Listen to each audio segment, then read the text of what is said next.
Hi, I'm Moby, and I became a vegan in 1987. And veganism in 1987 was so weird and so obscure that no one even knew how to pronounce the word vegan. So many people are vegan for so many different reasons, for concern for animals, concern for human health, concern for climate change, concern for famine, for water use, for rainforest deforestation.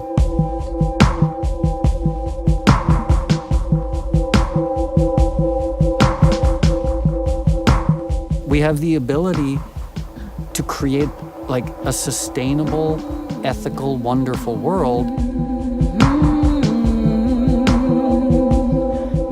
So I guess if I have one message, it's let your conscience guide your actions.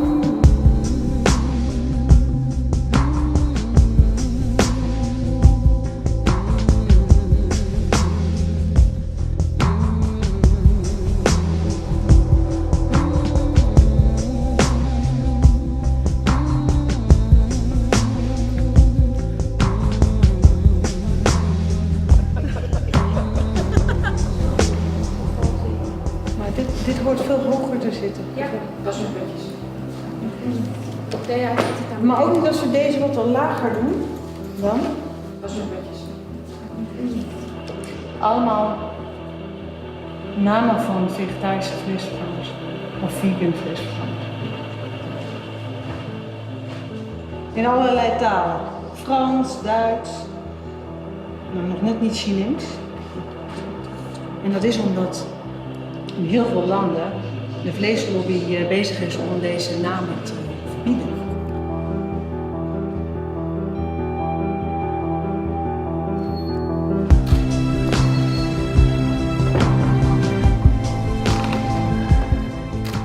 My name is Marianne Thieme, member of the Dutch Parliament for the Party for the Animals. The first party that doesn't take the short-term interests of people as its starting point, but the planet and all its inhabitants. In 2006, we were the first to openly declare that the meat industry has a dramatic effect on our climate.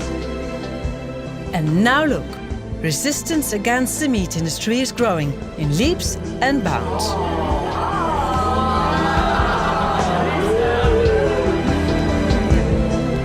Dutch Budget Day is called Princess Day. Some compare it to a costume ball with fancy hats and dresses. A good time to draw attention to the huge political power of the meat industry. An industry that threatens our only environment. And it's subsidized by our government. Cameras as an instrument, a dress as a weapon.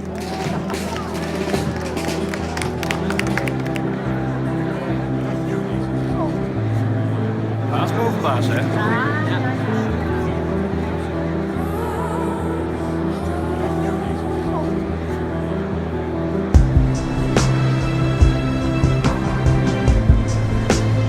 De vleesindustrie probeert wereldwijd de plantaardige vleesvervangers te saboteren, te dwarsbomen, door te eisen dat er een verbod komt op de namen ervan. Zelfs in Missouri kun je een jaar gevangenisstraf krijgen als je een vegetarische worst op de markt brengt.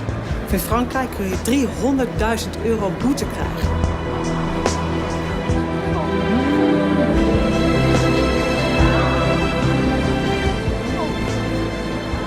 Nu kan het nog, dus ik heb besloten om vandaag op mijn jurk alle namen van vegetarische producten te laten printen, te laten borduren. En om op die manier ook de discussie te openen over de macht van de bio-industrie.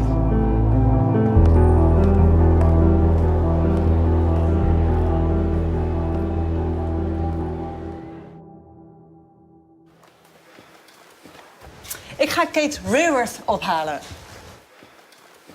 Zij is een Britse econome, baanbrekend boek geschreven over hoe we ons economisch systeem moeten veranderen. Nu gericht op economische groei, meer van alles.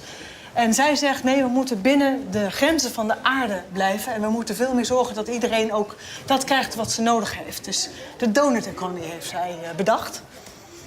En daar gaat ze alles over vertellen bij de Kamerleden straks. Hello. Hello. Hey. Hi, nice to meet you. So nice to meet you. So nice to meet you. Great to have you here. Yeah, thank you for inviting me.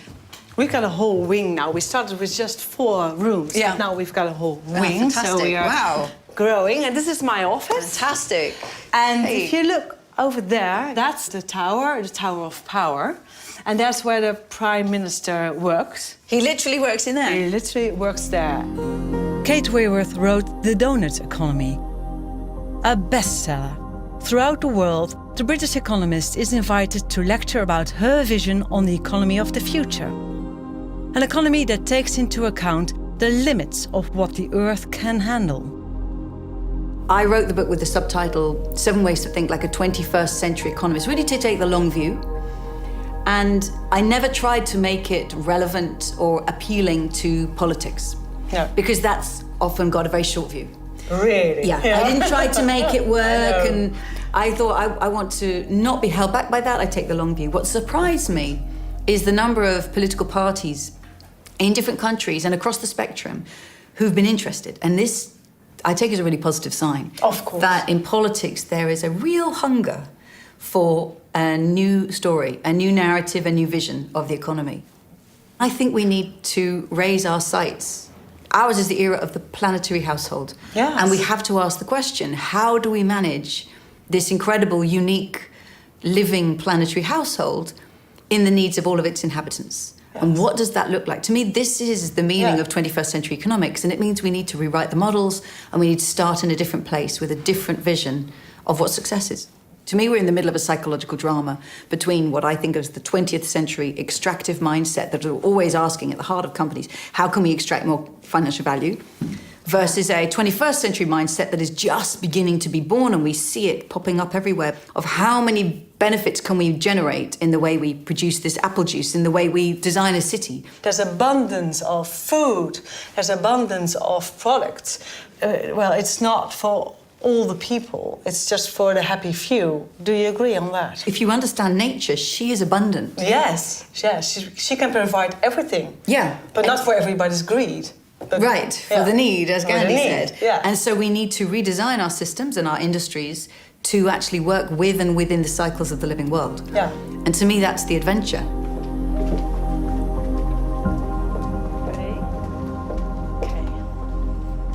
The real story of the laws of motion of economics that drives everything is that the idea that the shape of progress is never-ending growth. But no matter how rich a country already is, progress comes in the form of more growth, and that's what we need to solve our economic ills. These ideas have been written very deeply into the economic mindset. And I do believe that they have underpinned some of the reasons why we find ourselves at a place in the world now where many people still fall short on the essentials of life, where 1% of people own the same amount of wealth in the world as the poorest half of the world, and we've already overshot our pressure on the planet's boundaries. I think it's time for a 21st century economic mindset that actually recognizes the state of the world and takes on this 21st century challenge. So I would start economics, and I do. If I'm teaching economics, I start with a big picture. A first diagram, I call it the embedded economy. The economy is embedded in society, dependent upon social, cultural, and political institutions to function, embedded in turn in the living world. When I look around the room, I see many young faces. The story of Kate Raworth is the story of a new generation. A generation that believes that the donut economy, which takes the climate into account, is one of the few stories that offers them a genuine future. So I believe that we're the generation of plenty and they're the generation of responsibility and sustainability. Do you agree? I do. Yes? Of course, let's not kid ourselves, it's all millennials everywhere, but I absolutely see a generation who have a different vision of the world, who Yes. actually, and maybe they're disillusioned by whether they're growing up under this financial crisis, they're growing up being taught from a very young age about climate change, so they're asking questions about the world that their parents didn't ask. They are probably the first generation to grow up not with the expectation that life is going to be better for you than it was Exactly. before. Exactly. Suddenly things have got more complicated and they question. Yes. And they adopt a different lifestyle and they don't want to own a car. And more of them are vegetarian or vegan, and knowing the connection between how they live, how they consume, and their interaction with the world and their impact on the world. So I think it's an incredibly important cultural development in that generation. So a vegan diet or a vegetarian diet is living within the donut. The way we eat, food production, has enormous impacts on the planetary boundaries. I mean, the production of meat, it generates methane, which adds to climate change. It requires a lot of land, converts a lot of land from its natural use. It requires extreme amounts of fertilizer to produce the grain that the meat then eats. Yes. A large proportion of the world's fertilizer use is actually used to grow grain to feed animals. Feed animals in the West, yes. Absolutely, it uses a lot of water. There's chemical pollution. So it has huge impacts. And if we want to combat within the donut, one of the biggest things that we can change is our diets. Yes. Absolutely. Yeah. In 2007, we made the first Dutch climate documentary, Meet the Truth. I spoke with scientists from the Food and Agriculture Organization. And as one of the first, they stated that livestock farming causes more greenhouse gases than all the emissions of the traffic and transport sector together. This huge environmental impact that livestock have is not well understood by the public. It is not even well understood by the farmers themselves. So there is actually a strong case for regulating the livestock sector much more than is currently the case. In the following years, there were reports from the University of Minnesota, Chatham House, the Environmental Assessment Agency, the FAO, and many others. But despite these alarming reports, the political arenas in The Hague and Brussels remained silent. Even worse, billions of European subsidies are still going to an industry that is destroying the environment, the meat and dairy industry. It's time to investigate our current situation. I'm looking for solutions and hope in a world of cynicism filled with people who believe in the apparent insolubility of major world problems. It has to change and it can be changed. Op straat voor het klimaat. Ik wil eigenlijk dat er meer aandacht voor komt in de media. Dat meer mensen erover gaan nadenken en erover gaan praten. Oplossingen worden gevonden en worden uitgevoerd voor het klimaat. Telt geld als de ijskap smelt. Deze wereld gaat heel erg over geld, zeg maar. En als de ijskappen smelten, dan maakt het geld helemaal niks meer uit. Dan heeft het helemaal geen waarde meer. Ja, wij hebben misschien geen stemrecht, maar we hebben wel een stem. Dus ik vind dat wij wel meer gehoord mogen worden. So how is the Earth at the moment? A planet that we now inhabit with 7.5 billion people. My search starts in Sweden, at the Stockholm Resilience Center. Here, they daily calculate the resilience of the Earth. Professor Will Steffen is one of the authors of the Hothouse Earth paper. A warning from the most renowned climate scientists in the world. We're losing ice at a very rapid rate. The Arctic sea ice in the summertime is retreating. What does this do? It uncovers more dark ocean water. That absorbs more sunlight and it warms even further. The summer polar ice as an example of a domino effect. These are the most recent NASA images of the North Pole. In this graph, it's clear that the summer ice has melted by more than a third in the past 40 years. We scientists call these feedbacks, and we call them reinforcing feedbacks because they reinforce the warming that we have started. But the whole point is there are a number of these feedbacks that act like a row of dominoes. And when you start tipping them, the Earth gets hotter, it tips another one, it gets hotter again, it tips another one. And we reach a point where the Earth system gets out of our control and moves toward this hothouse Earth state.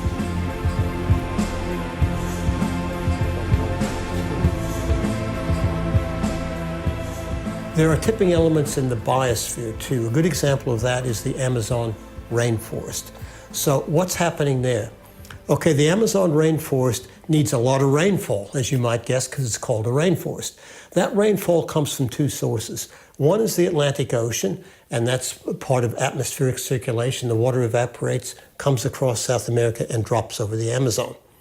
That's about half the water it gets, but the other half comes from the forest itself. So the trees respire water, which form clouds, which then come down as rain. So it's recycled, and that's about the other half. But humans are affecting both of these. Climate change is actually leading to less rainfall coming in from the Atlantic, and as we deforest the Amazon, convert it into cattle or soya, we are reducing the recycling of rain. Once you hit a critical point, the forest will burn and burn repeatedly, and it will change into a grassland with a few trees. That's another tipping point. So we can identify 9 or 10 of these tipping points around the Earth. And the problem is each of these tipping points reinforces the warming. So there's going to come a point where we start tipping these and they act like a row of dominoes so that one tips the other, and it takes the whole system out of human control.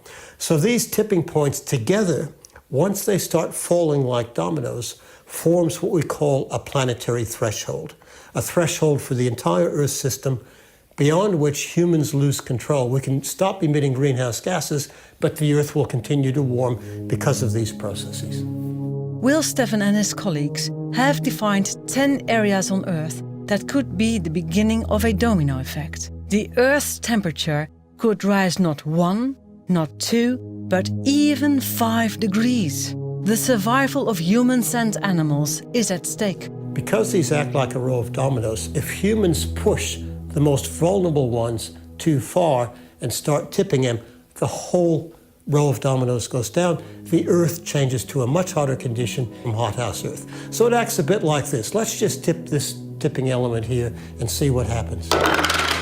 And there we go. So now we're in a hothouse Earth. So this is what we have to avoid. We have to make sure we keep pressure off these most vulnerable tipping elements so we don't tip the whole cascade. When you think about it, it doesn't take much to think about. This isn't very, see, it's tipping. It's not very stable. That is stable. So when we go to hothouse Earth, we're pretty sure that that's going to be a really, really hard state of the Earth system to get back out of. It's very stable, but it's not very good for humans. And that's the point we need to keep making, is we want to avoid starting this cascade. One of the most important questions we need to ask a scientist is, where will this domino effect actually start? We don't know for sure. And when people ask me that question, I say, well, I think we're pretty safe if we keep temperature at 1.5 or lower. That's the lower of the Paris targets. If we go up to 3 degrees, I'm almost certain we will have tipped the dominoes. So somewhere in between, I think, is the point where we may tip the dominoes. And so this is really a risk assessment. And I ask people, how much risk are you really wanting to take with your entire planetary system? Because that's really what we're talking about. L'accord de Paris pour le climat est accepté. If you look at the Paris Agreement and the agreements before that, and all of the Conference of the Parties, the so-called COP meetings, they really haven't achieved much because greenhouse gas emissions are still going up. And in fact, they're going up at a faster rate now than they were 20 years ago. So obviously we have to do something different to get this whole system turned around.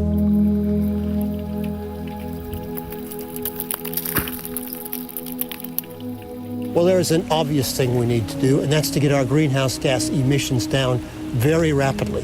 That's emissions from fossil fuels, from energy consumption, but also other gases like methane and nitrous oxide, which mainly come from agriculture. Another climate scientist who recognizes that meat production makes an important contribution to global warming. There are hardly any serious scientists who question this connection. In fact, the call to radically reduce our production of animal products has only become louder. There can only be one conclusion. We have to stop the meat industry. Stop eating meat would help because methane is a very potent greenhouse gas. It doesn't have a long lifetime in the atmosphere, maybe on average 12 years. But when it's up there, it's extremely powerful, much more powerful than CO2. And when it is in the atmosphere, it eventually gets converted to CO2. So it adds to the overall burden of greenhouse gases.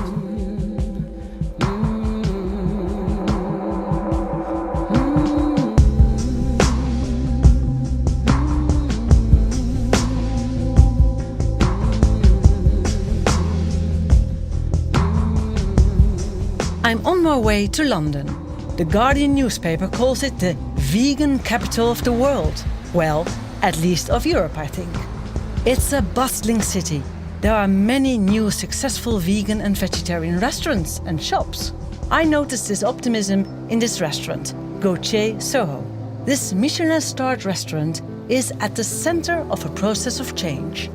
Hello. Hello, how are you? How are you? Very nice to see you. Nice to Welcome see you. to Gautier Soho. Thank you. So this is where the magic happens. Absolutely. Let me show you where the magic happens.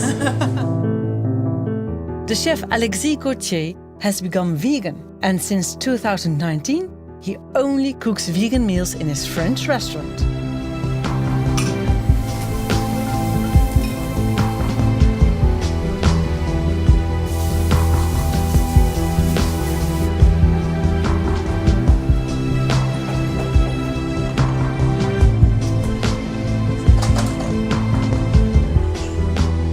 Is it hard for a traditional French chef with a Michelin star to cook vegan? No, it's not. No. Not at all. It's actually a great opportunity for a classically French chef like me to be able to go into the plant world. It's really inspiring. Really, really inspiring.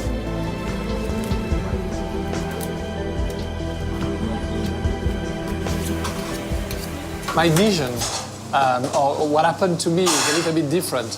My relationship with animals has really changed. The fact that animals happen to have a conscience, just like you and me. Yeah. They are not tools. I should not use them as a tool for me to express my creativity and ultimately to make money. That's just not right. Maybe 50 years ago, I would not have known that a pig, before being slaughtered, has the IQ of a 3-year-old child. But now I know. So how can I seriously carry on doing my job and make money out of my customers, knowing that there is a real Creature behind there is a real person. feelings. There is a real person. You need to use your knowledge, your creativity, to perhaps help change things, and that's what I'm doing. Now, every time we create something in this kitchen, it's animal-free.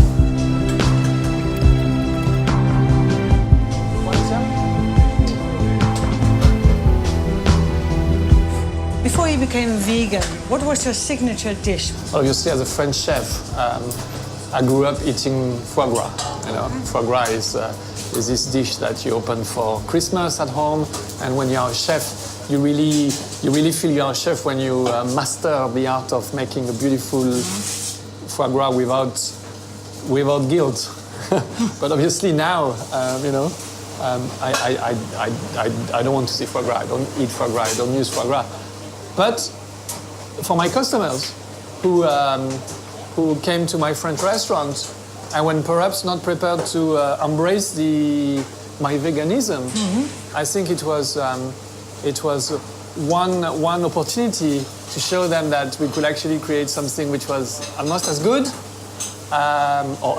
or even better, and had the same kind of spirit and deliciousness as foie gras.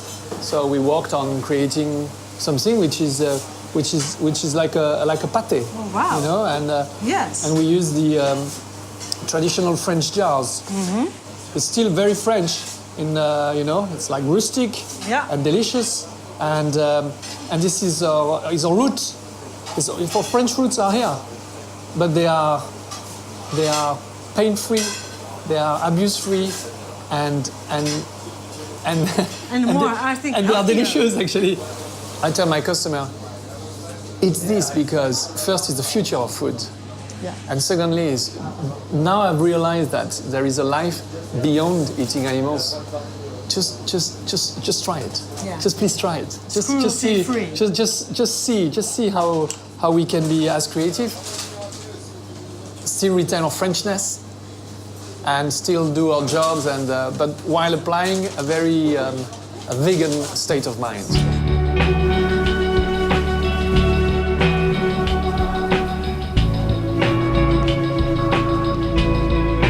This is a great place to meet Oxford researcher Marco Springmann.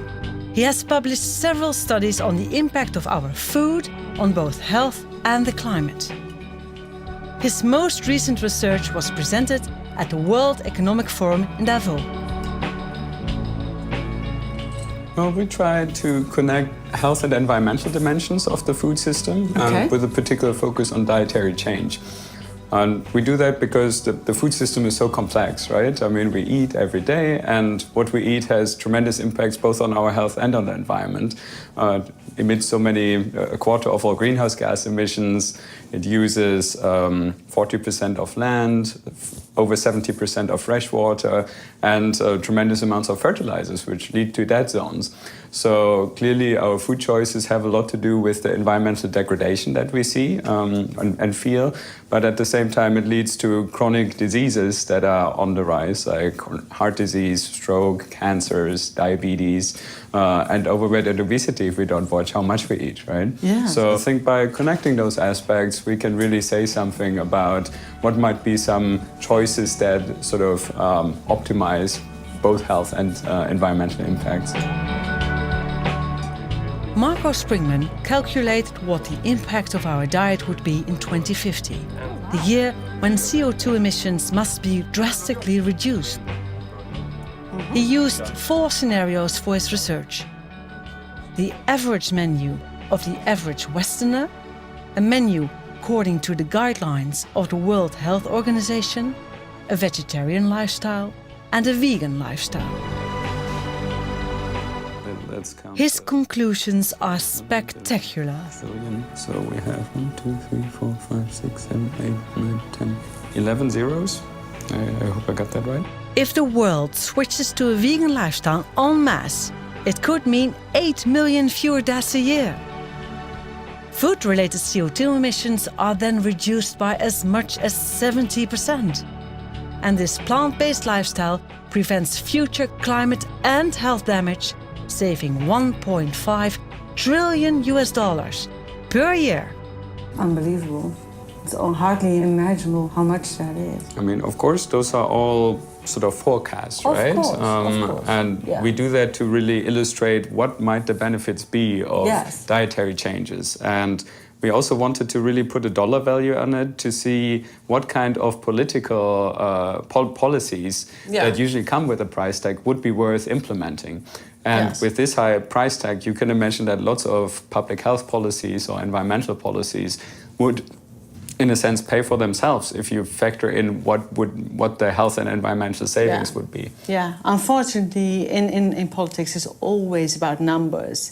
But these kinds of numbers really help us to raise awareness about how we can, with just very easy adjustments in our lifestyle, we can help our planet to survive.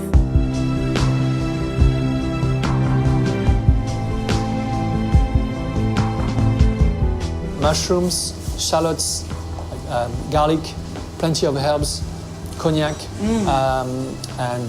and walnuts. Walnuts? Yeah, to give the richness, obviously the fattiness we used to have in the foie gras. It smells like foie gras. It's amazing. It's a combination of the French cognac and the mushroom and the herbs. And actually, when you develop a recipe like that, and then you think back about the foie, you think, actually, we were using foie gras just for the texture. Nothing else. I mean, it was this poor duck was bringing the liver to the recipe. Yeah. And we could have lived without. The big thing is that if we want to avoid climate change, we really have to do something about it. And the standard measure that people think about it is we need to price in the basically damages that greenhouse gas emissions would create. Yeah. Exactly, the externalities. And in other sectors of the economy, like in the energy sector, that is done in Europe and in some other countries. So there is a price on emissions. For agriculture, that is not the case. We continue with the stuff, courgette flour. Oh, beautiful. You have a smoked almond, fresh new season courgettes. The flour actually stuffed with some delicious tofu. All foods should be subject to a greenhouse gas tax And it so happens that because meat and especially beef are so greenhouse gas intensive, that the highest tax would be on beef. And dairy, I presume. Dairy as well. Yeah. So we estimated on average globally, beef would need to be about 40% more expensive, meat and dairy about 20%. And that would, according to our estimates, result in a reduction of consumption and save quite a bit, 1 billion tons of carbon dioxide equivalents. So that is quite a bit. That is sort of a tenth of that emissions gap we need to bridge in order to get where we have to be in 2050. When it tastes good, and when it's as delicious as what they expected, then we have won, you know? Yes. And maybe next time they go to a party and they are serving foie gras, they said, well, have you tried Gautier's foie gras? Because it's actually as good, but there is no animals. No. And then this is the business we are here, daily basis. You know, we try to change the perception of people, and from our corner. But I think as a chef, we play a very important part in this process. But it's a revolution. It's a revolution. It's not a trend, and I know it's not a trend because it doesn't come purely from the food aspect of things. A lot of people have decided to turn vegan, not because they don't want to eat meat, but because they don't want to wear a leather jacket. Or some people, they turn vegan because they are tired of being sit on a leather chair in a train. Some people have turned vegan because their wife is vegan. Some people have turned vegan because one day a week they want to eat only. It's coming from everywhere. And this is when you can see it's very different from just being a trend. Marco Springmann represents a new generation of scientists who can no longer be ignored. And Gautier is a trendsetter in the culinary world. The times, they are changing. A classic French Michelin-starred restaurant where no meat is served. Scientists who provide increasing evidence of the excesses of the meat industry and its dramatic consequences. It's clear, Western society is ready to make plant-based food mainstream. It is also noticeable in the media. The Economist, Forbes and The Guardian proclaimed 2019 the year of the vegan. We are on the eve of a major change in thinking. The new generation no longer accepts it as a matter of course to have animals slaughtered for our food. I had this conversation with Al Gore about 10 years ago, and I asked him why he didn't mention animal agriculture in An Inconvenient Truth, and he gave me a very clear answer. He said because the role of animal agriculture in climate change is too inconvenient of a truth for most people. You look at the impact of animal agriculture on human health, on healthcare costs, on rainforest deforestation, on climate change, on water use, on famine. Like animal agriculture, as we were saying, it's not just destroying animals, it's destroying us, and it's destroying the only home that we have.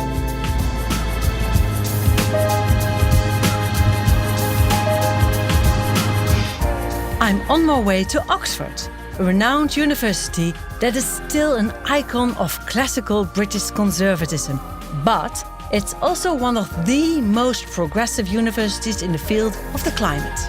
Oxford University's got a very strong agenda for trying to do good for the world, you know.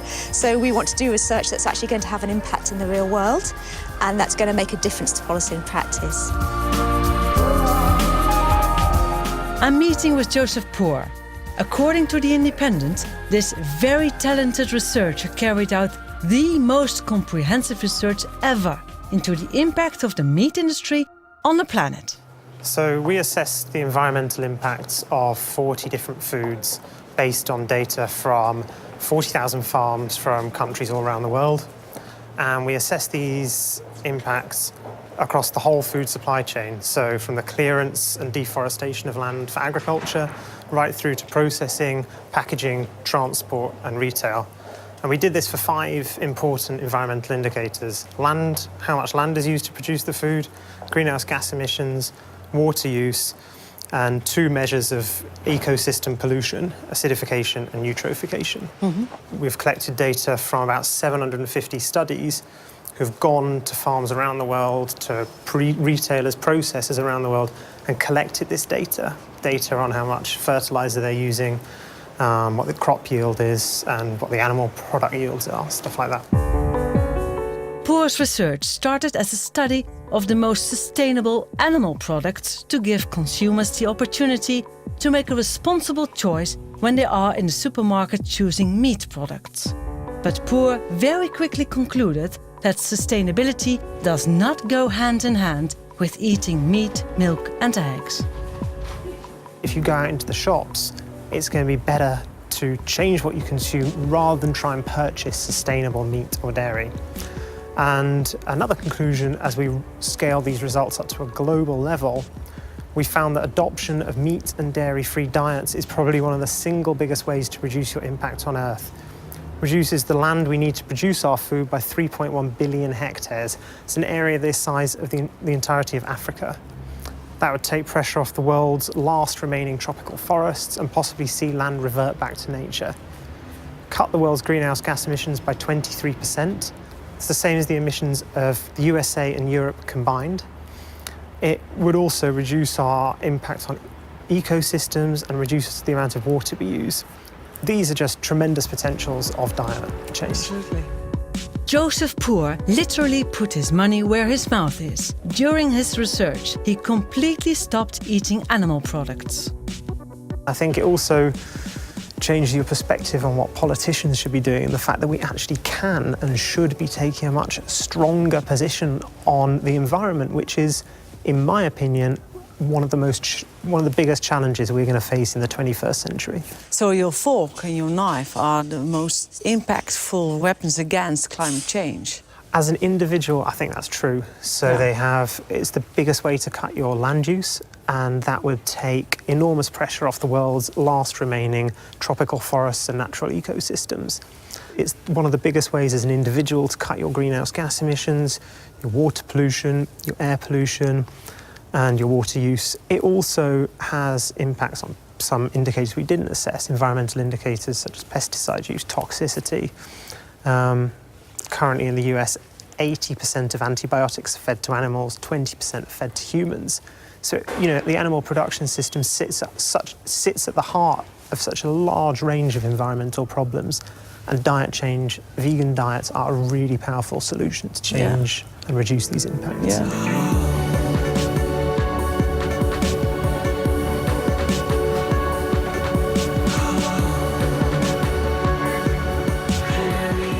We as consumers in Europe don't understand the extent of the global reach of our food systems and the extent of the footprint that consumers have in the world, just from the choices that we make in our supermarkets.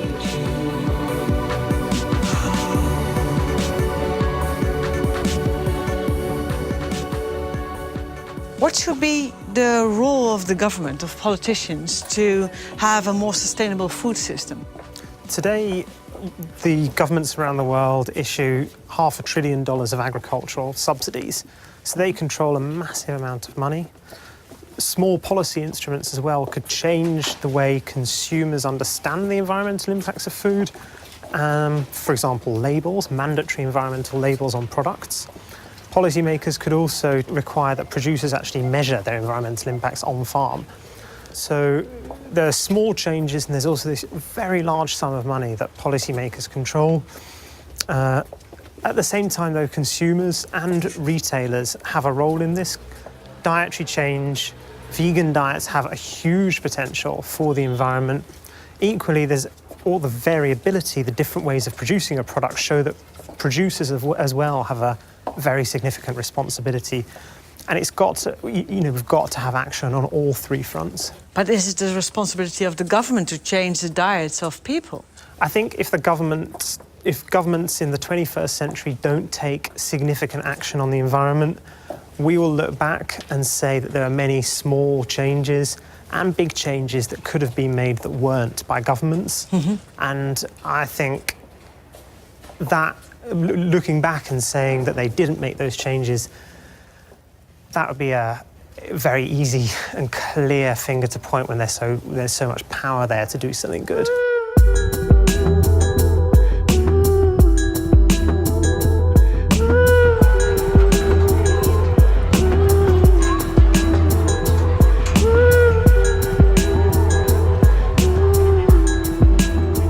Human history can best be summed up as creating terrible problems and then moving past terrible problems. We created slavery, we moved past slavery. We created cigarettes, we're moving past cigarettes. Like, future generations will look at us and be like, wait, they used animals for food? They used oil for energy? They used antibiotics to create sick animals that then were fed to people, which in turn made the people sick. Like, they're just going to be so confused by our choices, and they'll be right. You know, we collectively as a species are making unbelievably terrible choices. It's up to the future generation to fix those choices and fix the consequences and hate us for it. We see a new generation taking the lead in the change to a plant-based society, where animals are seen as our fellow residents and not as raw material for a meal. It will not be long before plant-based food will be the new normal worldwide. This development is becoming visible at more and more festivals. We started thinking about it and we were like, wow, we have like 17,000 people here, and all the food trucks are catering them, and there's so much meat and the spilling of water that goes into, you know, like creating one burger. And it just made us think, like, what can we do to make the world a better place, or inspire people to think about what they're doing in their lives. And I was like, let's just stop selling meat at the festival. Why not? You know what, let's do this. Stop it.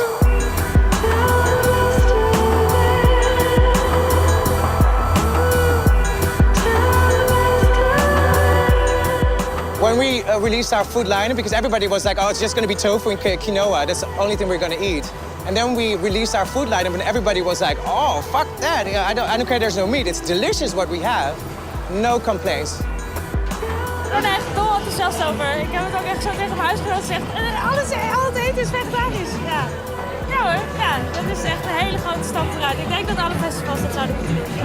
Ik vind het heel mooi, en vooral op zo'n festival waar zo'n kleurrijk gezelschap komt. Allemaal mensen die toch wel met hun lijf en met hun body bezig zijn, zoals je ziet. Maar ik ben zelf veganistisch geweest, een maand of 5. Ik heb heel lekker gegeten in die periode. Everybody wants to drive green cars and be like, but nobody talks about meat being so bad. It's like people don't want to know. And I also think it's bad that like these animals are on this planet just for our consumption. I think that's sick. The food is delicious. We have so much choice. It really doesn't matter. And it's just, we hope to inspire people with this.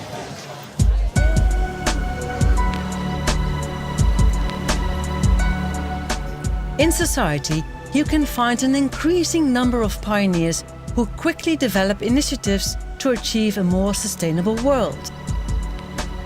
Scientists in the Netherlands are working on alternatives to the use of animals in the food industry. Such as here in Wageningen, where Professor Adriaan van der Goot is well advanced in developing a 100% plant-based steak. We are going to our food hall, and in the food hall there's our so-called couette device. That's a machine in which we can make plant-based steak. An alternative to steak is considered the holy grail of meat substitutes. Until recently, the structure of steak was difficult for scientists to copy. But in Wageningen, they are convinced they have made a breakthrough. What's so special about our plant-based steak is that it is a highly fibrous product, but also we can make it in a very large size. So you can really cut pieces of the steak out of a bigger one, just like the real steak. A steak is really appreciated by consumers because it has a highly fibrous nature, and you can also cook it to different degrees, rare, well done. So to help people reducing their meat consumption, it is really helpful to have a product that looks like meat and behaves like meat and tastes like meat.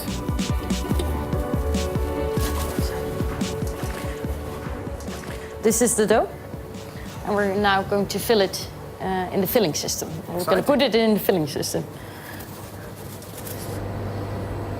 So we're filling the dough that you've just seen into this equipment, and the only thing what's going to happen is that we're heating the whole system, and the inner cylinder will be rotating. And that's how we make the plant-based steak. The material is between those two cylinders, and then it's deformed in what we scientists call a simple shear flow deformation. And what's so characteristic about that type of deformation is that if the material is suitable for that, it will align, it will form fibers. The next step we are now making is to try to understand how we could scale up this technology to full-scale factory. I think it's a very important development, what we're doing here. And it would be great if we can actually apply this technology and really make plant-based steaks for consumers to taste and to appreciate products like this. This is the basis, yeah. And that opens up many opportunities. One of the things we are also thinking of is it possible to make such a device suitable for more local production? So that we don't produce meat analog in a big factory, but why not at every local butcher or local restaurant?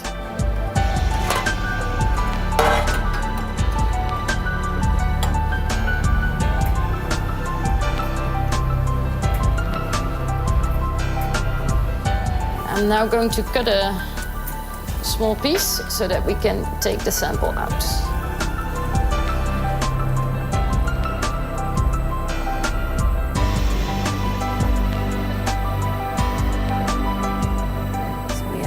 One large piece of meat analog.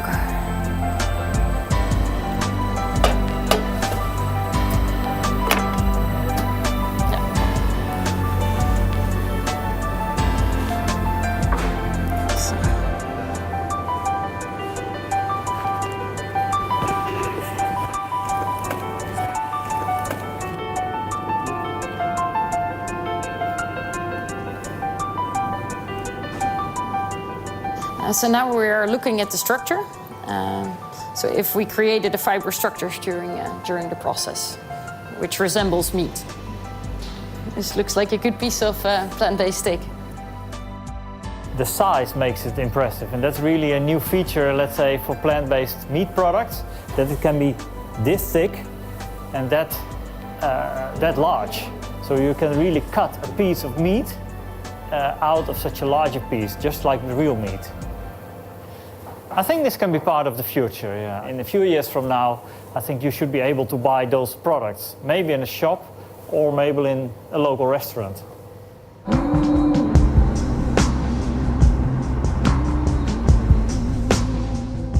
Hopeful initiatives among young people and scientists.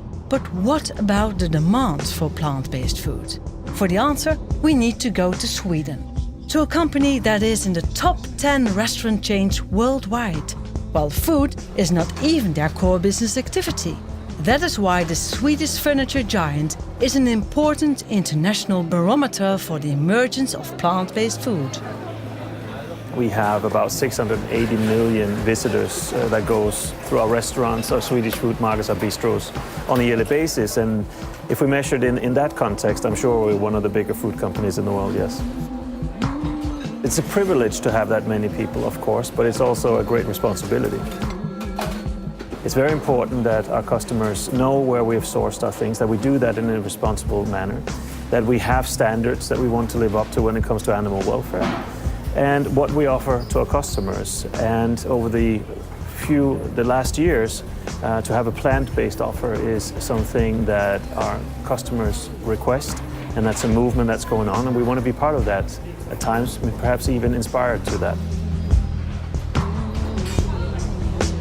Just a few months back, we introduced the veggie hot dog, or the vegetarian hot dog. We sell about 110 million standard hot dogs worldwide. So it's also a massive product on a global basis. And by introducing a vegetarian hot dog, we hope to inspire people to try the healthier, more sustainable version of a hot dog. Hej, jeg skal bede om 3 veggie hotdogs.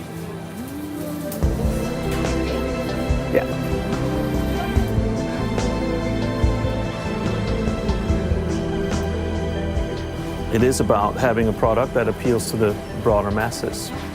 That's how I think we move the agenda of plant-based. It needs to appeal across from people that are meat lovers to vegans to vegetarians. And when we do that, then we actually make a difference when we have just really good, tasty products and at price points that are available for the many people. I believe that's really the key. I've often been critical of IKEA because many products were produced in an animal and environmentally unfriendly manner. But, to be honest, this is a hopeful development. As Oscar Wilde said, every saint has a past, every sinner has a future. And in this case, I can only agree. It's also a commercial choice for the furniture retailer. Customers demand it. 5-10 years ago, you probably wouldn't have seen anything that was vegetarian or vegan. And that meant that we were probably relevant for the many people back then. But in order to be relevant for the many people today, you need to have a vegan option, you need to have vegetarian options. It's just expected.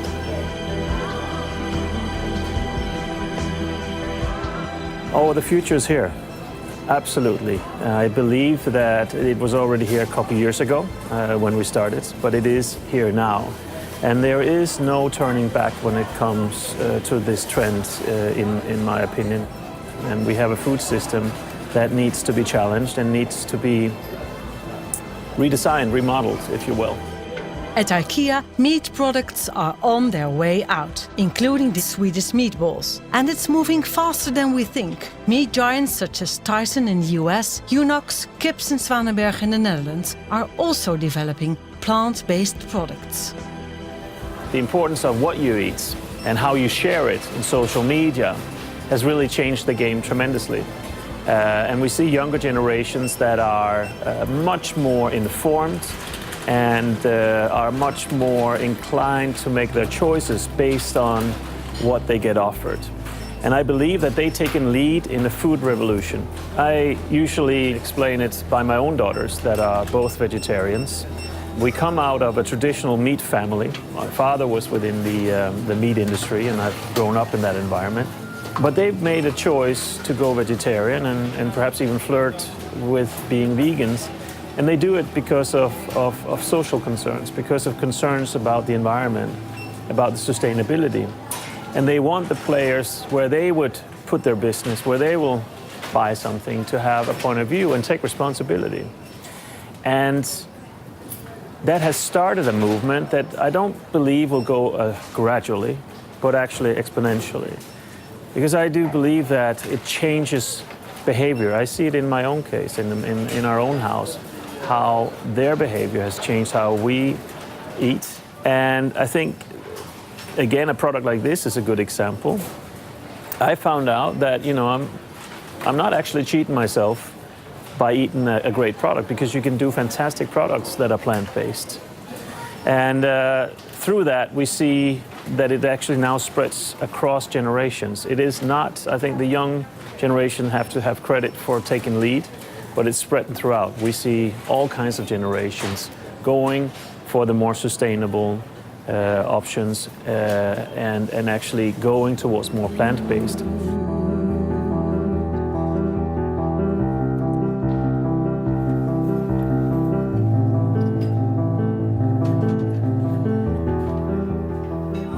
The scale of our change is, of course, massive. We have 420 restaurants around the world and serve through all our different food entities about 680 million people. So it's a massive scale. You need to be prepared from a supply chain perspective, how you source things, where you source things, before you roll anything new out. But it's always a quite big undertaking to do these things with the scale of the business and wanting to do it right. Hey, grönsaksbullar. Tack.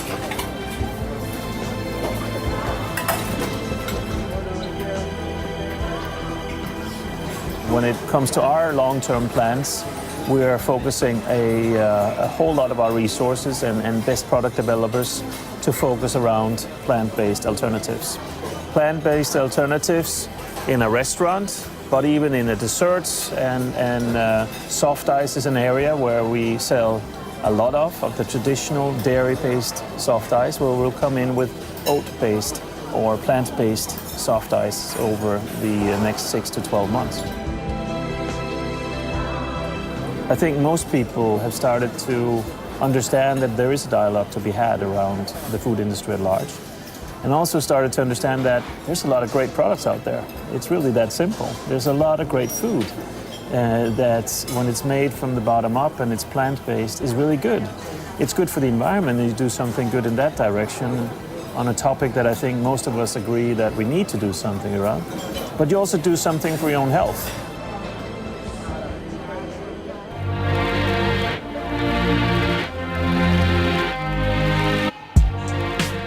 So there's reason for hope. Society is finished with animal products and ready for plant-based alternatives. Within the foreseeable future, vegetarian and vegan food will become the new normal. In 2011, as a stunt, a Dutch broadcast company declared its own canteen meat-free from one day to the next. It led to an uprising. It was perhaps too early. Meanwhile, a milder variant has been devised by Henriette Prast, a Dutch professor of behavioral economics. The social norm should be fully turned on its head. Carnist, put your name on the list. Meat is still the norm at virtually every dinner, buffet or party. And plant-based dishes are the exception. Well, we know this should be the other way around. For your health, the climate, nature and animal welfare. What if all meals at your workplace would be plant-based, so they would be fit for everyone? There would be more freedom of choice for everybody. And some want meat or fish? Just order it in advance. Just as vegetarians and vegans have to do now to get something other than a meat dish. Carnist? Put your name on the list. This brilliant plan is now being introduced in more and more locations. At the Dutch Ministry of Education, at universities and in city councils. So, when in your workplace, send this video to the head of your company restaurant. Change happens whether we're involved or not. It's just, do we respond beforehand, or do we respond when it becomes a true crisis? We do have to become stewards of nature, in the sense that we have to understand the biosphere which we're part of.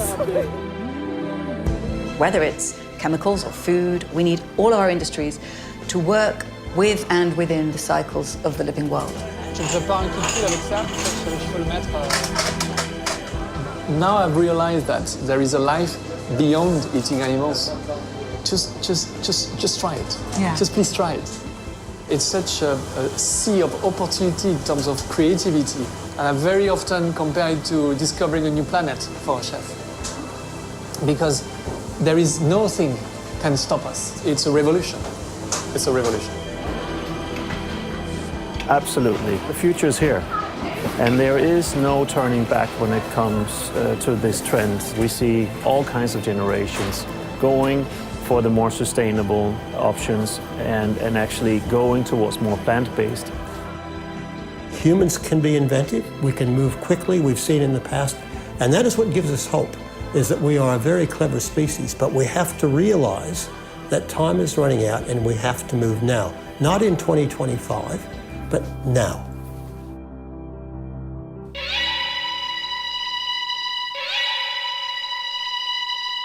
Thank you.